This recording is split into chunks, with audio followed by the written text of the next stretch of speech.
Hello, Donnie. Hello, Dodgy. This is your friend, Grandma Keen in the U.S. I'm sitting here at my table. It's morning in the U.S., and I've just come in from the garden. I've picked some pretty spring flowers. I wonder if you have these kinds of flowers in Ethiopia.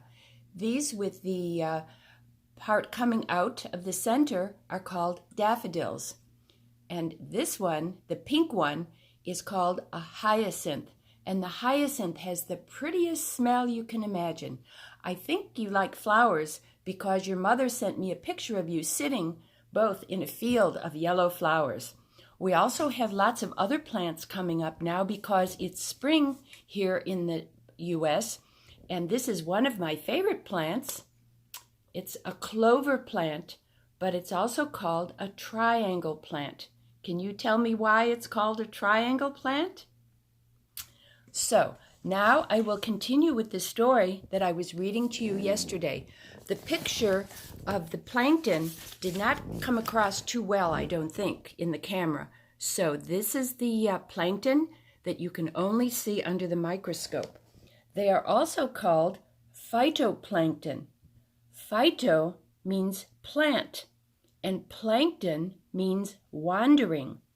Phytoplankton are wandering plants.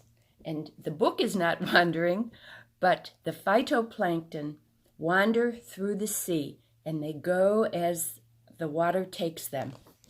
So, on the next page, what do we have? The next page are slightly larger animals. And here is the picture.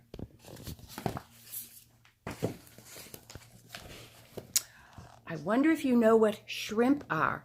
I don't know if you eat shrimp. Some people do, but these are, I'm looking for a shrimp here, and I'm not sure that I see one. But the book says, here is, turn it this way.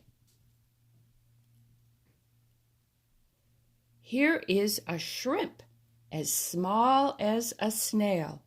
Lots of legs and a squiggly tail. Dining on plankton, floating free, zillions of creatures live in the sea, making their food from the light of the sun that shines on the sea that feeds us. So how lucky we are to have the sun in our life, because the sun is the source of all life. And those tiny little plankton are able to capture the sunlight and make food out of it. And then things eat the plankton, and then we eat some of the things that eat the plankton. Okay, so now here's the picture of the shrimp. Very young shrimp eat phytoplankton, but as they get bigger, they eat zooplankton, a tiny animal that eats phytoplankton. So right at the bottom is phytoplankton, and then a slightly larger creature is zooplankton, and then the shrimp is even bigger, and the shrimp eats the zooplankton. Those are very big words. I wonder if you can see them, and if you can spell them, and if you can say them, because they're rather complicated. But your mother can help you if you need help. So, on the next page, we have, now we get up to somebody who looks a little bit like you, but with different colored skin. So here's a little girl, a curious girl with a sandy pail, caught a shrimp as small as a snail. And here are the words. A curious girl with a sandy pail caught a shrimp as small as a snail. Lots of legs and a squiggly tail that ate the plankton floating free. Zillions of creatures alive in the sea, making their food from the light of the sun that shines on the sea that feeds us. Nothing would live in the oceans if there were no phytoplankton. They are like ocean grass, the basic food of the sea.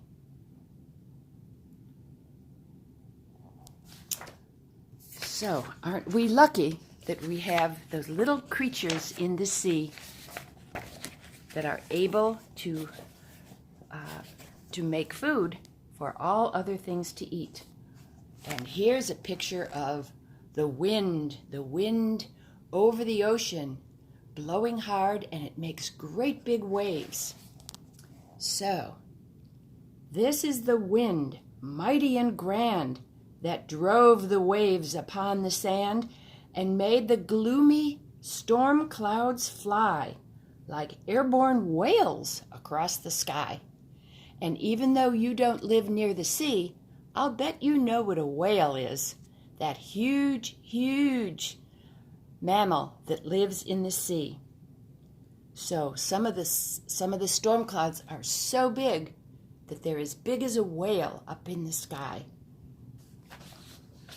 And now we go to the next page, and this is where I will stop after I read this, and we'll continue tomorrow. So,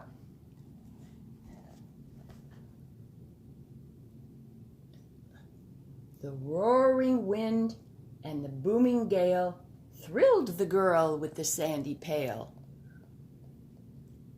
who caught the shrimp as small as a snail, lots of legs and a squiggly tail,